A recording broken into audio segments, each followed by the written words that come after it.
I'm Teisha Bader with the JBS News Update for Thursday, December the 3rd, 2015. An Israeli police officer was stabbed near the Damascus Gate at the entrance to Jerusalem's Old City today. According to initial reports, the officer was stabbed in the arm by a Palestinian man while he was checking the man's ID. The police officer, said to be around 30 years old, was also hit by friendly gunfire when Israeli security forces shot at the terrorist. The officer was moderately wounded and taken to Shaarei Tzedek Medical Center, where he is said to be in stable condition. The terrorist was shot and killed. Earlier today, a Palestinian man opened fire at IDF soldiers stationed at a security checkpoint outside of Jerusalem. A 47-year-old Israeli civilian was moderately wounded, and an IDF soldier was lightly wounded in the incident, which took place at the Chizma checkpoint near the Jerusalem neighborhood of Pisgat Ze'ev.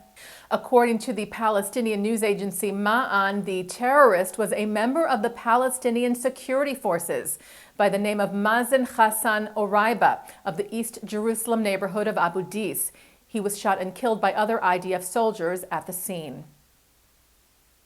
A gag order has now been lifted on recent arrests made in the deadly arson attack this summer that killed 3 members of the Dawabsha family in the Palestinian village of Duma. If you recall, suspected Jewish extremists firebombed the Dawabsha home on July the 31st, killing 18-month-old baby Ali, and his parents Saad and Riham died later of their severe injuries. Their 5-year-old son Ahmed survived the attack. He remains in an Israeli hospital. Officials today said that Israeli police and Israeli security agency, the Shin Bet agents, recently arrested several Jewish youths in connection with the fatal attack. Their identities and further details remain under the gag order. The Yesha Council, representing Jewish settlements in the West Bank, said they welcomed the arrests. In a statement, the council said that the crimes, quote, violate the values of the State of Israel and its settlement, saying, "We are confident that the judicial and security mechanisms of the State of Israel will follow the letter of the law when it comes to all of those who were party to this heinous act." American and Israeli soldiers took part in a large-scale joint infantry training exercise between the IDF and U.S. military this week. 173 paratroopers from the U.S. European Command joined the IDF's Egoz unit in simulated training drills and physical fitness routines. The exercise took place at the Tse'elim base in Israel's south. A commemoration of the expulsion of Jews from Arab countries was held at the United Nations Tuesday.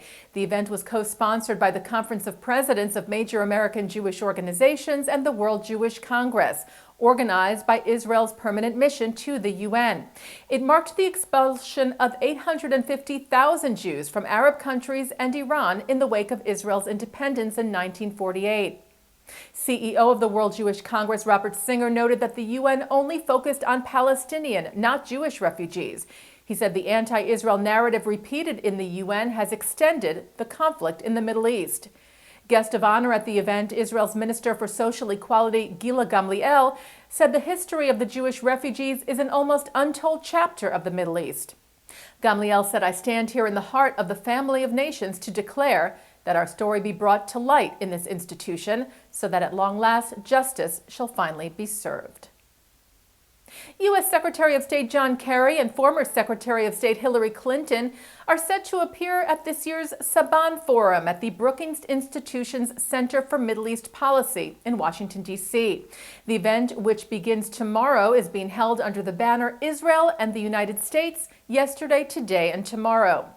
Israeli politicians attending include Education Minister Naftali Bennett, Opposition Leader Isaac Herzog, Yesh Atid Chair Yair Lapid, Yisrael Beitenu Leader Avigdor Lieberman, and from Meretz Zahava Gal'on, as well as Zionist Union Knesset members Tzipi Livni and Stav Shafir.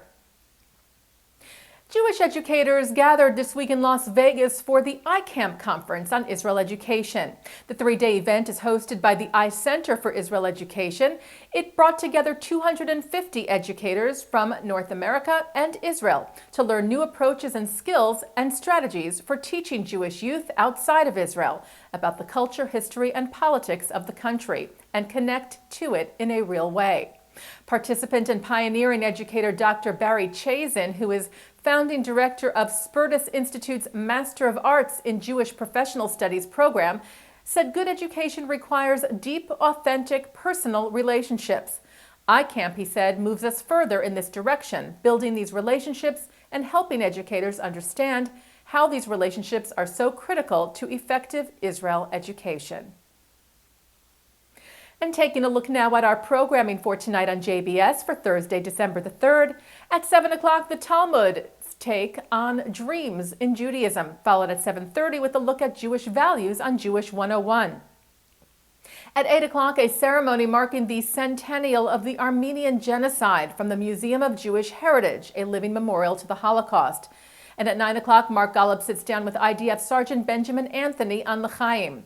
And coming up after this newscast tonight at 6:30, Malcolm Hoenlein of the Conference of Presidents discusses the recent EU decision to label Israeli products made over the Green Line with Mark Golub on In the News.